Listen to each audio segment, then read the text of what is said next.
Seguimos con más de noticias. Soy Globovisión Salud. Hoy nos acompaña el doctor Jesús Peña Prato, otorrinolaringólogo, y vamos a hablar sobre amigdalitis. Un gusto que nos acompañe. Bienvenido. Bueno, gracias Daniela, gracias una vez más por la invitación a este programa. Doctor, hablamos sobre las amígdalas primero.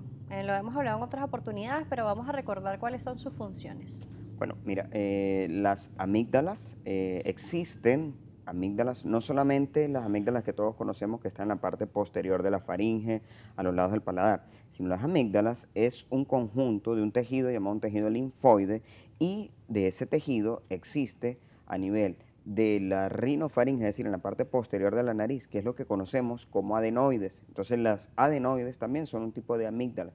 Tenemos las amígdalas palatinas, que es la que todos conocemos como amígdalas, y también tenemos unas amígdalas linguales, peritubáricas, existen otras. ¿Cuál es la función de ellos? Bueno, ellas son un tipo de tejido linfoide que en cierto modo tienen protección, tienen cierta inmunidad y forman en conjunto a nivel de la cavidad oral o la vía aerodigestiva, forman algo que se llama el anillo de Waldeyer. ¿Y qué es esto? Bueno, esto es un anillo de protección, pero es una primera línea en los primeros años. Entonces, esto es un tema bastante discutible, discutido y que tenemos hoy la oportunidad de aclarar muchas preguntas. Claro, porque bueno, nos dicen que podemos vivir efectivamente sin las amígdalas, pero ¿qué realmente enferma a nuestras amígdalas?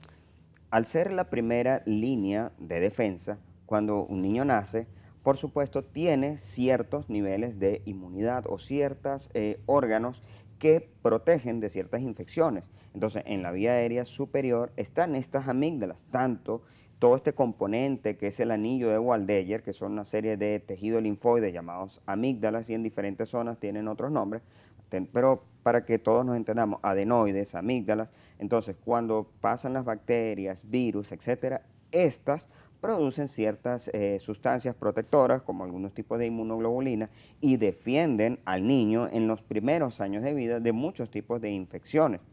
El problema está en que este sistema de defensa se va siendo suplantado o se va haciendo ineficiente a medida que van pasando la edad. Entonces, algo así como que queda relegado o queda suplantado por otro sistema superior. Por supuesto, en los primeros años de vida tiene una función importantísima, pero luego esto va siendo suplantado por otros sistemas mucho más efectivos a medida que pues, crecemos y nos estamos en contacto con otros tipos de patógenos. Entonces, lejos o cuando ya esto cumple su etapa de protección, que es como los primeros 3 años de vida, luego de esto ellas deben ir más bien involucionando y ya al haber sido suplantadas por otro sistema, entonces a veces pueden generar ciertos problemas, más que un proceso de defensa, de inmunidad o de protección, pueden generar ciertos problemas, tanto, básicamente son dos, por hiperplasia, es decir, que crezcan muchos,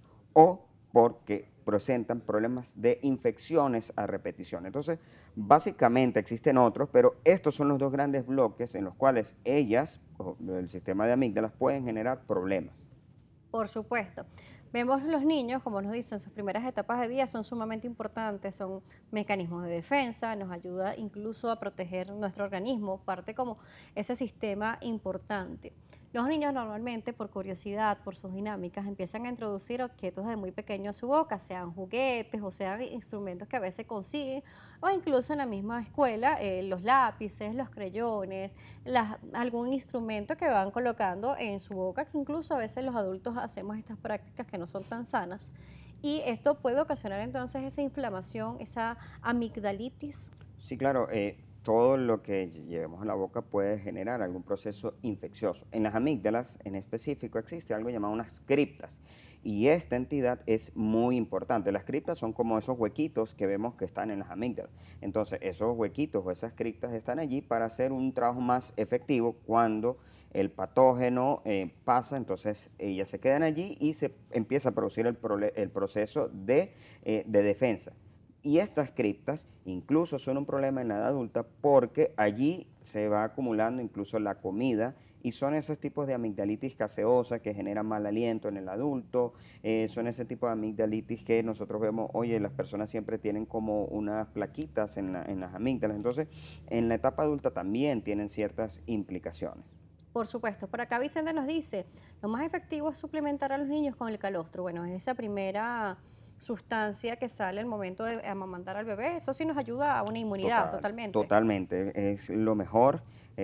Definitivamente somos creados de una forma perfecta y eso es lo mejor. Saludamos a todos los que nos están escribiendo por acá, nos están escribiendo de diferentes partes del país, fuera del país, desde Villa de Cura también nos saludan por acá, doctor, y nos preguntan que cuál es la mejor decisión o cuál es el mejor momento para sacarlas. Pero antes de irnos a este punto justamente, vamos a hablar de los tratamientos. ¿Hasta qué punto se puede tratar con medicamentos orales? O si existe algún tipo de gárgara realmente que ayude.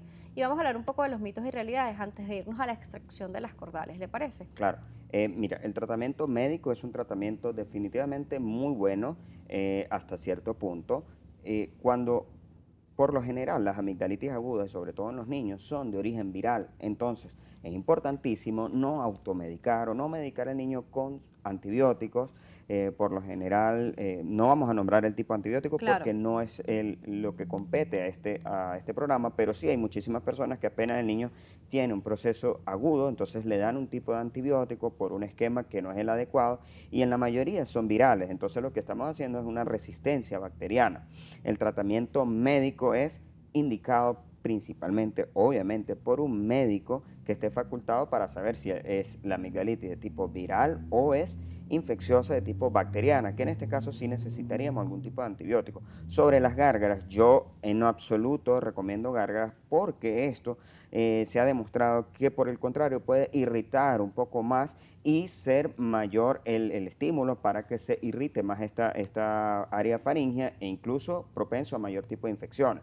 En el caso de las adenoides, si hay un tipo de tratamiento que nosotros intentamos colocar por un periodo, depende de la edad del niño, sobre todo que se basa en algún tipo de esteroides tópicos para poder controlar el sobrecrecimiento o la hiperplasia de esta amígdala rinofaringea o adenoide. Para que ésta no crezca tanto, nosotros a veces mandamos algún tipo de tratamiento, pero a veces es inefectivo, otras veces es efectivo. Por supuesto, doctor. Vamos a irnos a una pausa. Aquí en Noticias Globovisión Salud, el doctor Jesús Peña Prato nos seguirá acompañando, médico otorrinolaringólogo. Estamos hablando sobre las amígdalas y la amigdalitis. Preguntas o comentarios en las redes sociales abiertas para ustedes. @salud_gb, @DanielaJ Salas. Por acá tenemos algunas preguntas, doctor, que la vamos a leer al regreso. Volvemos.